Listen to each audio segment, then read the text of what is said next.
निशाना हमारा अंधविश्वास पाखंड पर है और शिक्षा को जागृति को करना है।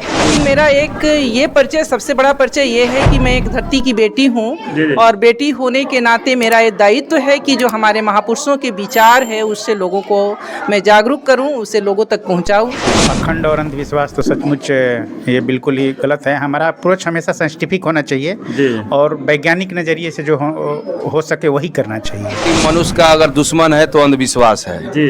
अगर पाखंड रहेगा तो आपको डेग डेग पर आपको डर रहेगा, भय रहेगा। अगर भय रहेगा तो आपको नाना प्रकार की बीमारी होगी। नमस्कार, अभी इस वक्त हम अम्बेडकर मिशन सैदनपुर तरारी में मौजूद हैं और हमारे पास इसके संस्थापक हैं बीके सर। थोड़ा सा बातचीत करने की कोशिश करते हैं। सबसे पहले बहुत बहुत स्वागत है आपको मेरे चैनल में। आपको भी समता विचार मंच को स्वागत है कि आप यहाँ सुदूर गांव में, आरा से जो 60 किलोमीटर दूर है गांव, अम्बेडकर मिशन में आप आए। आपकी उपस्थिति ही हमारे लिए बहुत बड़ा ये बनता है। आपसे हम जानना चाहेंगे सर कि आपने अपने पिताजी के पुण्यतिथि पर देखे कि पूरा बच्चों को आप पुस्तक बांटे और बच्चों को जागरूक करने वाला यहाँ कार्यक्रम कराएं, ऐसा विचार कैसे है सर? मैं बाबा साहब को पढ़ा जी, उनके 40 वॉल्यूम को पढ़ा जी, 5 अंग्रेजी के भी वॉल्यूम है जो नागेंद्र यादव ने लिखा है, उसको भी पढ़ा। पढ़ने के बाद मैं समझा कि जिंदगी कुछ नहीं है, खाली हाथ आए थे, खाली हाथ जाना है। और मैं 2 नौकरी किया, हमारी बेटियां अपने पाँव पर खड़ी है, तो हम क्या करें। तो हमको लगा कि बाबा साहब का कुछ ऋण से उधार होने का कोशिश करते रहना है। इसी कार्यक्रम में हमारे पिताजी की ये तो बहाना है, निशाना हमारा अंधविश्वास पाखंड पर है और शिक्षा को जागृति को करना है। ये तो दिन हम निश्चित किए हैं कि एक दिन था जो बाबूजी को हम 1.5 साल इसी गांव में रखे और मैं अकेले और बाबूजी हम लोग साथ साथ रहे और गांव में शिक्षा का मैं प्रसार किया। गांव जाकर किताब बांटा। हर एक सप्ताह में किताब बांटने जाते थे, फिर कलेक्शन करके देते थे। तो इसके बाद जब हमारे पिताजी नहीं रहे तो हमारी भावना ये हुई कि अब पिताजी नहीं रहे तो ऐसा कुछ काम करें जो एक मिसाल बने। इसलिए तो ये सब काम कर दूसरे पर जब पिताजी मरे तो हम किसी को भोजन नहीं दिए थे। शोक में ये मृत्यु भोज ये हमारे खिलाफ था, इसलिए मैं खीर दान दिया और रिश्तेदार जो आए थे उनके लिए दाल भात सब्जी बनाया। ट्रेडिशन को तोड़ा, अपने बाबूजी को अपने खेत में ही दफनाया कि लकड़ी का खर्चा नहीं लोग जलाते हैं सर कि ना मरने के बाद कुछ नहीं है, मिट्टी है। जब जिंदे जी हम जो भी हैं, मरने के पहले जो भी कर सके वो करना यथार्थ है। हम पिताजी को जब थे हमारे पिताजी तो बखूबी हमको मौका मिला। बेटा रिटायर हो गया था 7 साल के बाद और बाबूजी अभी जीवित थे, इसलिए हमको बखूबी उनको सेवा करने का मौका मिला और मैं गांव में एक मिसाल कायम किया कि हाँ, पिताजी की सेवा इस तरह से होनी चाहिए। क्योंकि जो हम हैं, हम माता पिताओं के बल पर ही हैं, तो उनका कुछ भी नहीं है। जो हम मान लीजिए हम कहते हैं तो बड़ी बात है, हालांकि 1500 रुपये लीटर का जो दूध घी से भी महंगा चीज है, अलबेरा अमेरिका का बना हुआ, मैं बाबूजी को 5 साल तक खिलाया क्योंकि हमारा तनख्वाह सब बाबूजी का था। बाबूजी की कृपा से ही मारुति पर 62 साल की उम्र में मारुति खरीदे और खुद चलाया, गांव घुमाया। अच्छा, हम आपसे जानना चाहेंगे सर कि आपके कौन कौन मुख्य अतिथि थे सर? हमारे अब मैडम से तो हमारी पहचान नहीं थी, पहले किसी के माध्यम से मैं जाना।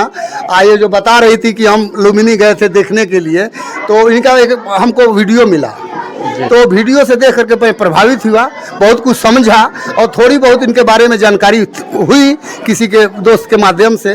तो मैं इनको एक रिक्वेस्ट किया कि आप आइए हमारे सुदूर गांव में, और मैं इनकी बहुत ही कृपा है कि ये मैंने राजी हो गए। अपने वक्तव्य में भी इन्होंने कहा है कि ये देखिए इनका याग, बाबा साहब की याग, गौतम बुद्ध की शिक्षाएं इनको मैंने ऐसा प्रभावित किया कि ये अपनी मातृभूमि के नज़दीक ये इस एरिया में बता रही थी कि 25-30 साल के बाद हमको मौका मिल रहा है तो आऊँगी जरूर। देखिए कल आज आई हैं श्रमजीवी से, कल ही प्रस्थान करना है इनको। तो इनको मैं लाखों कोशिश सब मैंने अपने दिल की गहराइयों से इनको धन्यवाद देता हूँ कि ऐसी महिला यदि इस देश में बढ़ेंगी तो सावित्री बाई फुले का झंडा हमेशा अमर रहेगा। चलिए ठीक है ना। चलिए बहुत बहुत धन्यवाद सर। धन्यवाद। तो देखिए 1000 किलोमीटर से चल के आई हैं हमारे पास नमी प्रिया जी हैं, थोड़ा सा बातचीत करने की कोशिश करेंगे। सबसे पहले मेरे चैनल में स्वागत है। मैं आपको धन्यवाद देना चाहूँगी समता विचार मंच को कि आप हमारे महापुरुषों के विचारों को से लोगों को जागरूक कर रहे हैं, इसके लिए बहुत बहुत एक बार अपना पूरा परिचय बता दीजिए। मैं देखिए क्या मैं अपना परिचय दूं, वैसे एजुकेशन से सोचे तो मैं डॉक्टर नौमी प्रिया मैं कहीं कार्यरत हूँ आपको यूपी में, मैं एसोसिएट प्रोफेसर हूँ राजकीय महाविद्यालय संभल में। लेकिन मेरा एक ये परिचय, सबसे बड़ा परिचय ये है कि मैं एक धरती की बेटी हूँ और बेटी होने के नाते मेरा ये दायित्व है कि जो हमारे महापुरुषों के विचार है उससे लोगों को मैं जागरूक करूँ, उसे लोगों तक पहुँचाऊँ, ये मेरी बहुत बड़ी अच्छा, थोड़ा सा आपसे जानना चाहेंगे कि आजकल देखा जाता है कि महिलाएं ही ज़्यादातर पाखंड और अंधविश्वास में डूबी रहती है, तो उन लोगों को निकलने के लिए क्या बोलिएगा मेरे चैनल से? देखिए, महिलाएं, सही बात आपने कहा कि महिलाएं ही हमारे ज़्यादा पाखंड में डूबी रहती हैं। इसका भी कारण है क्योंकि महिलाओं को पढ़ने नहीं दिया गया। सबसे पहले तो हमारी महिलाओं को पढ़ने नहीं दिया गया, और जब पढ़ने भी दिया गया तो एक पुरुष प्रधान समाज में महिलाओं को खुल करके, एक होता है ना कि अपने स्वतंत्रता कई तरह की होती है, एक फिजिकल होती है, एक मेंटल होती है। मेंटल स्वतंत्रता महिलाओं को नहीं मिला। वो वहीं जाती हैं जहां उनके पति का या जहां उनके पिता का या जहां उनके भाई की सहमति होती है। और जो हमारे महापुरुष हैं, जैसे सावित्रीबाई फुले का देख रहे हैं, बाबा साहब अम्बेडकर हैं, या ज्योतिबा फुले हैं, महामानव बुद्ध हैं, रमास्वामी पेरियार हैं, उनसे वो दूर नहीं। वो उन्होंने कोर्स को पढ़ा और उसके डिग्री के आधार पर वो नौकरी में आ गई, लेकिन अपने महापुरुषों को नहीं पढ़ी। इसलिए वो कहा जाए तो आज भी वो अंधविश्वास की शिकार हैं। और मैं इतना दावे के साथ कह सकती हूँ, और बाबा साहब ने भी कहा है कि अगर महिलाओं को वास्तव में समझा दिया जाए और महिलाएं समझ जाएं तो वो समाज का कायाकल्प कर सकती हैं, वो बिल्कुल समाज को बदल सकती हैं। क्योंकि आज जो पढ़ी लिखी महिला है, जो परिवार है या जो घर है, वो महिलाएं ही बनाती हैं। जी बिल्कुल बिल्कुल। पुरुष बाहर से घर में पैसा ला के दे सकते हैं, लेकिन परिवार को बनाने और संवारने का काम माँ करती है। तो महिलाओं को समझाने की जरूरत है। चलिए, इतना समय दिए हमको बहुत बहुत धन्यवाद। देखिए, हमारे पास एक और सर बहुत दूर से चल के आए हैं। सर, अपना परिचय बता दीजिए एक बार। मेरा नाम विनय कुमार सिंह है। मैं वर्तमान में भारतीय स्टेट बैंक में एजीएम के रूप में काम कर रहा हूँ। जी, आजकल देखा जाता है कि सर मेरा समाज एकदम पाखंड और अंधविश्वास में ज़्यादा लिप्त है और शिक्षा से दूर है, क्या बोलिएगा?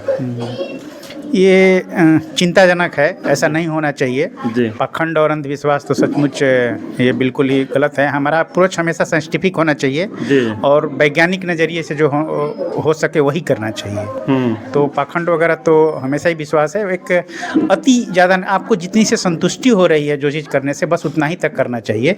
तो पाखंड वगैरह ये जो है सब गलत है, हमारा मानना है बिल्कुल गलत है। कैसे हमारा समाज शिक्षित होगा, कैसे माने सही रास्ते से चलेगा? शिक्षित होने के लिए, समाज को शिक्षित करने के लिए ज़रूरी है कि महिलाओं को शिक्षित करें। घर में, अपने घर में, कहते हैं चैरिटी बिगिंस एट होम। लड़का और लड़की में भेद न करें, बल्कि लड़की को, बेटियों को प्राथमिकता दें और बेटियों को शिक्षित करने पर ज़्यादा फोकस करें। तो हमें लगता है कि यह कदम भविष्य में एक बेहतर रिजल्ट देगा। चलिए, बहुत बहुत धन्यवाद सर। देखिए, हमारे पास एक और सर है, थोड़ा सा इनसे भी चिन्ह परिचय करने की कोशिश करेंगे। सर, अपना परिचय बताइए सर। मैं स्माइलर चिकित्सक डॉक्टर राजकुमार सिंह। स्माइलर? हाँ। ये कुछ नया शब्द बोल रहे हैं। Smile is the best medicine of world. अच्छा। Treat the patient not the disease. अच्छा। अगर खुशहाली घर में है तो आप निरोग रहिएगा। कैसे खुशहाल रहेगा? इसलिए कि मनुष्य का अगर दुश्मन है तो अंधविश्वास है जी। अगर पखांड रहेगा तो आपको डेग डेग पर आपको डर रहेगा, भय रहेगा। अगर भय रहेगा तो आपको नाना प्रकार की बीमारी होगी। जी जी। इसलिए आपको डर हटाना होगा। अगर मौत का दोष है तो भय है, डर है। जी जी। आज कोरोना में लाखों लोग भय से मर गए, इसलिए कि आप अगर स्माइलर होते हैं तो आपको वायरस भी अंदर नहीं आएगा। तो smile is the best medicine of world, treat the patient not the disease. तब कब खुशी होगा? जब आपका परिवार खुशहाल होगा। नहीं तो ये आई हुई करते रहेगा, आपका बीपी बढ़ जाएगा, शुगर बढ़ जाएगा। कथनी करे अगाध के, करे गिद्ध के काम, ताबा तोड़ कैले का बोला बुर्बक बड़े भगवान।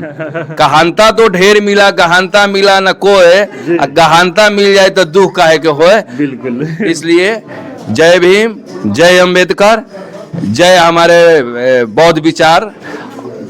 इसके बाद और विचारों पर चलना है। अब पहले बुद्ध का एक ही उपदेश था, अपो दीपो भवा, अपना अगर दीपक जला दीजिएगा तो दूसरा को भी दीपक जल जाएगा। चलिए बहुत बहुत धन्यवाद सर। तो जिस तरीके से यहाँ के लोगों को विचार को सुने कि किस तरीके से पाखंड और अंधविश्वास से निकलकर सही समाज का निर्माण कर सकते हैं। बाकी आपको ये वीडियो कैसा लगा अपना प्रतिक्रिया जरूर दीजिएगा। वीडियो अच्छा लगा है तो ज़्यादा से ज़्यादा शेयर कीजिएगा। सभी साथियों को नमो बुद्धाय, जय भीम, जय संविधान।